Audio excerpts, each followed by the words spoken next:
Berarti Belanda ingin benar-benar menghancurkan Republik ya? Welcome to my channel. 3, 2, 1.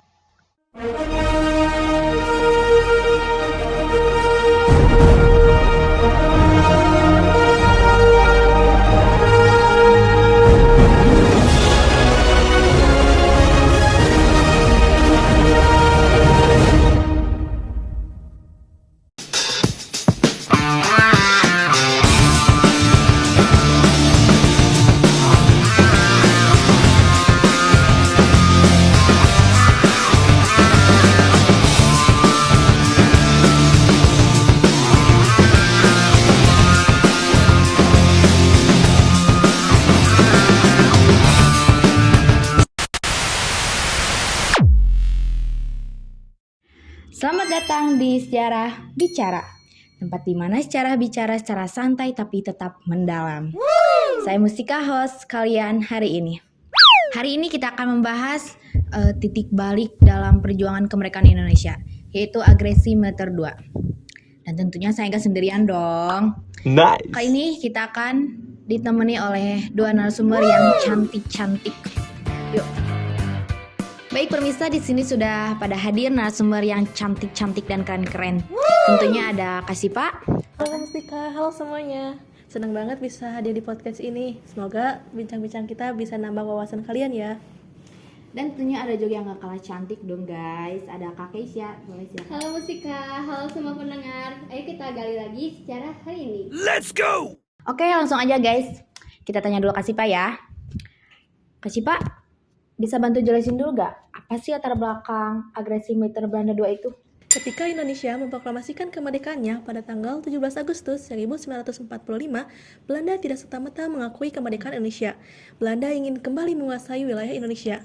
Belanda melakukan penyerangan pada tahun 1947, atau bisa kita kenal dengan agresi militer Belanda 1.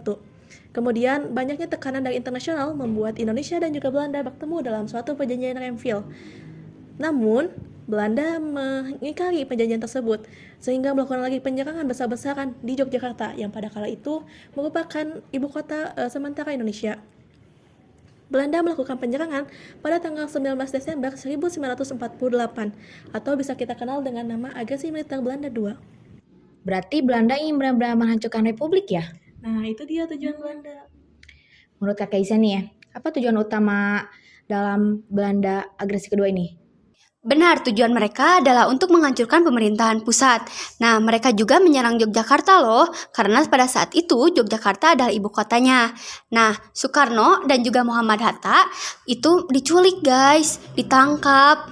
Terus udah gitu tuh mereka diasingkan di luar Jawa. Terus Belanda juga menyatakan bahwa Indonesia tidak ada di dunia dan menghilangkan identitas gitu. Bentar guys, hujan nih kayaknya. Guys, kita lanjut aja di dalam ya. Yuk kita ke studio aja.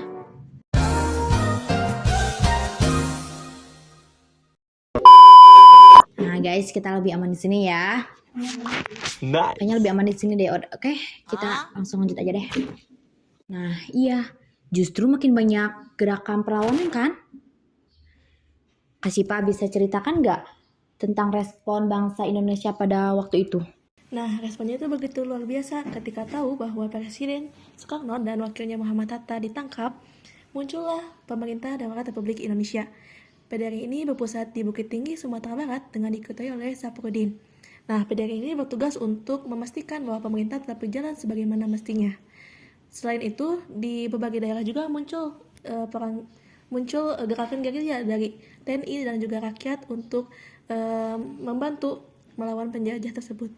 Nah, jangan lupa juga tentang peran diplomasi ini setelah agresi. Tekanan dari dunia internasional, terutama Amerika dan juga PBB, mereka menekankan kepada Belanda pada perundingan meja bundar di Den Haag pada tahun 1945. Mereka membuat Belanda untuk duduk kembali pada sidang itu. Berarti meskipun penuh penderitaan, agresi militer Belanda 2 ini justru jadi titik balik penting ya? Nah iya, walaupun banyak yang dikorbankan, tetapi dari sinilah dunia tahu bahwa Indonesia serius untuk mempertahankan kemerdekaan, bukan hanya proklamasi di atas kertas. Dan juga ini menjadi pelajaran penting loh bahwa perjuangan bukan hanya di medan perang ya, tetapi juga di diplomasi. Keren banget sih ini. Sebelum kita tutup nih, ada pesan singkat gak buat para pendengar di sana? Jadi jangan sampai pernah melupakan sejarah karena setiap jengkal kemerdekaan diperjuangkan dengan penuh darah dan air mata. Dan juga pelajaran penting bagi kita, di sini kita menjadi generasi yang bangga pada bangsanya.